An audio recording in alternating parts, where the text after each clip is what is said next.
In the year 364, church leaders removed the Book of Enoch from the biblical canon and banned it. New studies of ancient texts reveal a cover-up of the sinner-God paradox, which the Book of Enoch would have exposed.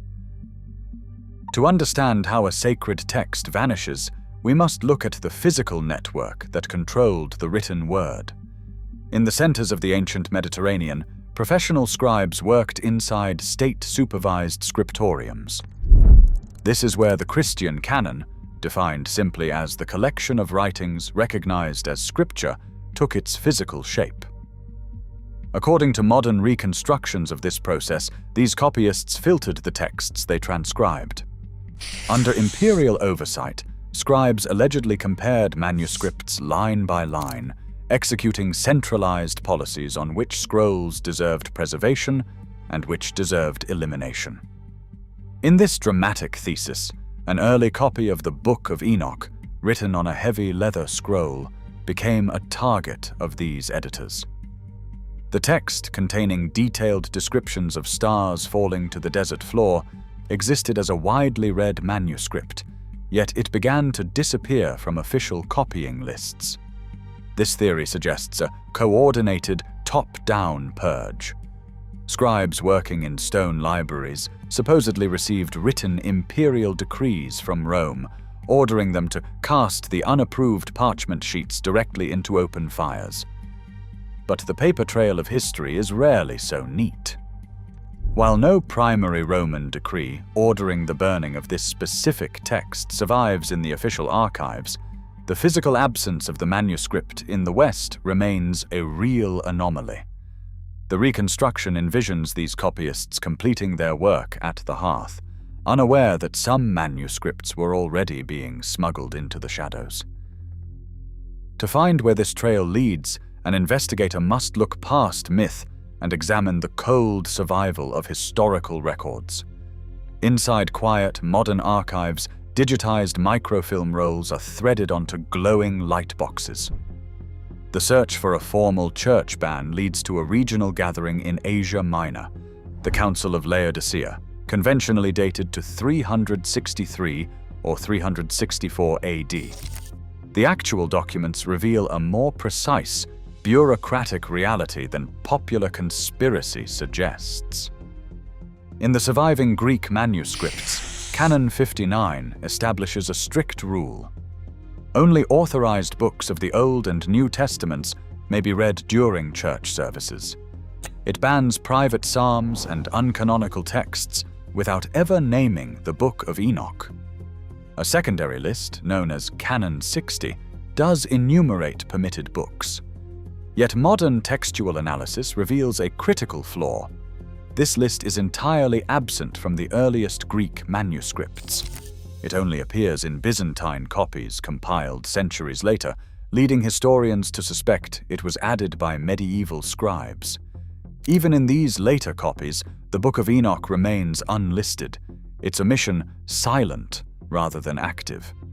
No surviving 4th century parchment proves that bishops ordered the physical destruction of Enoch. Instead of a sweeping universal ban, the historical record shows a regional restriction on liturgical reading. Yet, the dramatic thesis of a deliberate, physical purge persists. Scribes may have scraped the margins of sheepskin pages with sharp iron blades to erase unauthorized thoughts. Bishops locked these censored pages inside heavy iron chests, yet the forgotten desert vaults would eventually leak a secret that threatened to shatter their entire theological foundation. According to the surviving text, the forbidden manuscripts describe 20 leaders of the Watchers descending onto the rocky slopes of Mount Hermon under a night sky. This ancient account, preserved in 1 Enoch chapters 6 through 16, expands on the brief passages of Genesis chapter 6, verses 1 through 4. Where the canonical Genesis is silent, this narrative provides a detailed, unsettling record. The text specifies that a band of 200 angels made this descent, bound by a mutual oath. They were organized under 20 named chiefs, each presiding over 10 subordinates. These leaders, including Semjaza, Rachiel, and Kokabel, initiated a systematic intervention in human affairs. According to the surviving text, these old sheets describe the birth of giant offspring who consumed the crops of the valleys, leaving the earth stripped bare of food. When the earth could no longer sustain their hunger, the violence turned inward, devastating the land. In this account, the Watchers also gave forbidden instruction to humans, teaching them metallurgy, the preparation of cosmetics, sorcery, and the tracking of the stars. To find the origins of this text, we must look to the physical record. Aramaic Qumran fragments in the 4Q201 to 4Q212 group, alongside Greek material associated with the Akhmim discovery, establish the antiquity and circulation of the Watchers' tradition. These fragments prove that the story was actively read and copied in the centuries before the Roman Church consolidated its power. The text was not a marginal myth, but a widely distributed piece of literature in the ancient Mediterranean. However, these manuscript witnesses establish textual transmission, not the literal existence of angels or giants. They show a tradition that was highly influential, yet increasingly dangerous to the theological structures that would eventually define the Western Church. To prevent the spread of these ideas, early authorities took drastic measures. Bishops wrapped the scrolls in heavy linen and buried them in the dark, desperate to keep the public from discovering the catastrophic flaw in their cosmic origin story. To manage the unsettling nature of the Watchers' narrative, theological authorities constructed a rigorous defense. Priests stood behind heavy oak pulpits, instructing congregations that the sons of God in Genesis were not angels at all. Instead, they were human men from the righteous tribe of Seth, who had married the corrupt descendants of Cain. This Sethite interpretation became the dominant Latin Western alternative to the older angelic reading, effectively neutralizing the physical threat of celestial incursions. In the 5th century AD, St. Augustine formalized this boundary. In City of God, Book 15, Chapter 23, he rejected the idea that spiritual beings could take physical wives, declaring such encounters to be impossible. Yet the physical anomalies of the earth still demanded an explanation. St. Augustine sat in his study, dipping his quill in black ink to document his observations of a massive human tooth unearthed along the Mediterranean shore, recognizing the historical reality of giants but attributing their size to human lineage rather than angelic genetics. This theological framework removed the blame for earthly corruption from the heavens, placing it back on human shoulders. Other writers had attempted to bridge this gap. The New Testament letter of Jude quotes an Enochic prophecy directly, but as Athanasius of Alexandria demonstrated in his Festal letter of AD 367, a simple quotation did not make an entire book canonical. The regional limits of Laodicea were not a universal imperial decree, but rather a pattern of quiet exclusion. The idea of bishops signing a dramatic parchment to banish the text remains a disputed legend, leaving us with a far more unsettling reality. The Book of Enoch was not destroyed by fire, but silently erased from the memory of the West. The search for a hidden motive leads to a parallel ancient record preserved on sheepskin, the Book of Jubilees. Often called the Lesser Genesis, this text survives through a separate lineage of preservation, verified by ancient Hebrew fragments recovered from Qumran Cave 4, including manuscripts catalogued as 4Q216 and 4Q227, and a complete transmission in the Ge'ez language of Ethiopia. Jubilees does not simply copy the Enochic account, it acts as a separate textual witness. When we place the textual layers of Jubilees chapters 4, 5, and 10 alongside 1st Enoch chapters 6 through 16, a subtle but profound shift in the narrative occurs. In the Enochic text, the descent of the Watchers is a sudden, rogue rebellion. But in the Book of Jubilees, the origin of these beings is framed differently. The text states that during the days of Jared, the Watchers descended to the earth. However, Jubilees adds a highly specific detail. They were sent. Specifically, the text preserves the phrase, "whom he had sent," to describe these heavenly messengers. This suggests their initial mission was benevolent, dispatched by the Creator to instruct humanity in the statutes of the covenant and to establish justice on the earth. This phrasing serves as the foundation for what modern researchers call the sinner-God paradox. It is important to note that this paradox is not an ancient theological term, but a contemporary label used to analyze the deep tension within the narrative. If the Creator intentionally dispatched these angels to the physical realm, knowing the corruption that would follow, where does the ultimate responsibility for human suffering lie? If the instructors themselves brought the corruption, the line between divine design and planetary catastrophe begins to blur. Some modern researchers take this theological tension further, proposing a highly controversial theory, that this written dispatch order reveals that the Creator sent these entities down on purpose, establishing direct complicity in the subsequent mutation of the human genome. However, we must separate modern speculation from the ancient parchment.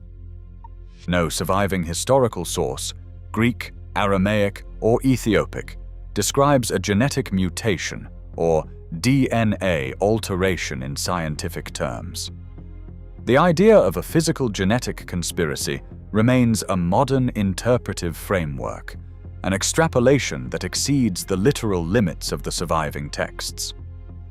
What the records do prove is a profound structural disagreement. In the canon that eventually dominated the West, the responsibility for sin is placed entirely on human shoulders. The Book of Jubilees, by suggesting a divine commission that went terribly wrong, threatens this clean theological boundary. The textual evidence does not prove a physical conspiracy to alter human biology, but it does document an active battle over the narrative of the fall. The motive for concealing these scrolls remains a subject of intense academic dispute. Yet the existence of these parallel records suggests that the early authorities who shaped the Western Bible faced a critical logical crisis. Therefore, early bishops burned the Book of Enoch to hide this terrifying design flaw, sparking a desperate logical race to manufacture a theological exit. A visitor to the sun-baked stone ruins of Laodicea finds only dusty bricks, crumbling arches, and the empty rooms where those early decrees were signed.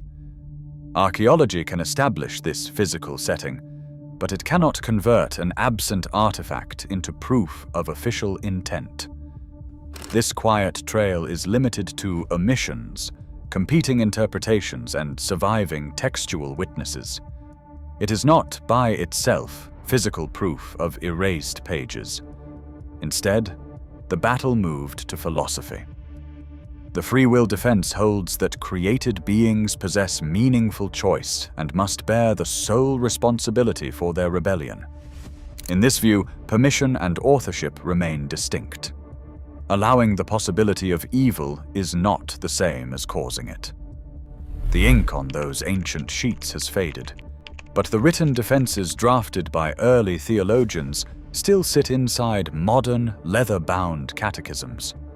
They offer a clean exit from a logical trap, neutralizing the threat of the Watchers by focusing entirely on human failing. Church authorities did not need to physically burn every scroll across the empire when they could simply re-educate the believers.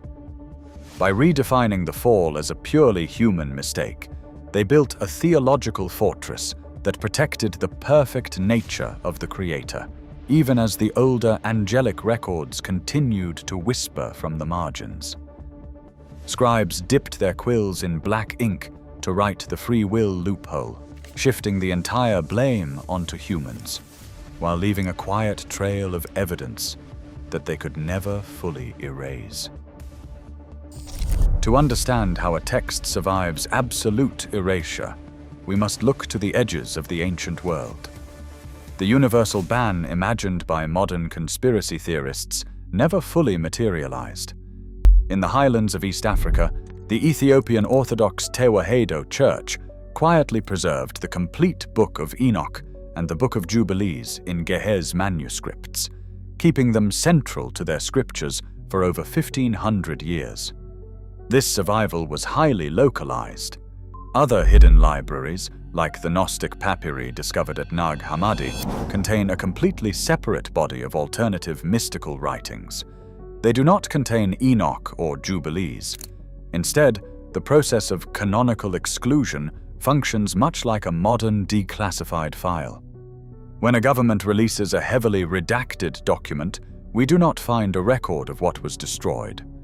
We find black ink over key names, empty pages, and silent omissions. By comparing what was catalogued against what survived in the shadows, researchers reconstruct the outline of the missing information. The historical ledger of this operation is divided. The surviving Ge'ez manuscripts and the physical absence of Enoch from Western canon lists are documented facts.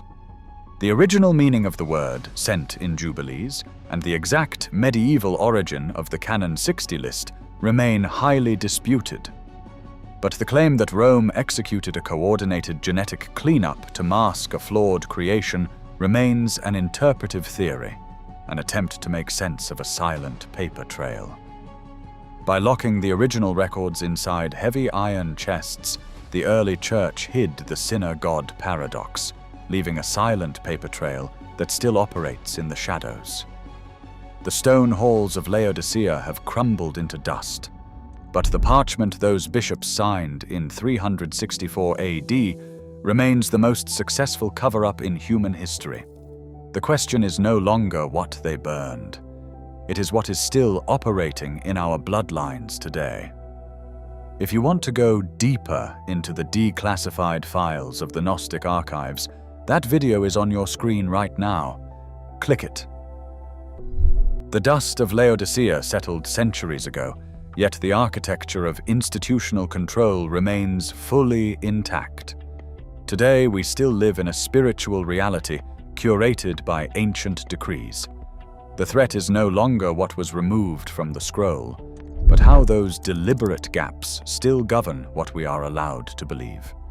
Some secrets refuse to stay buried.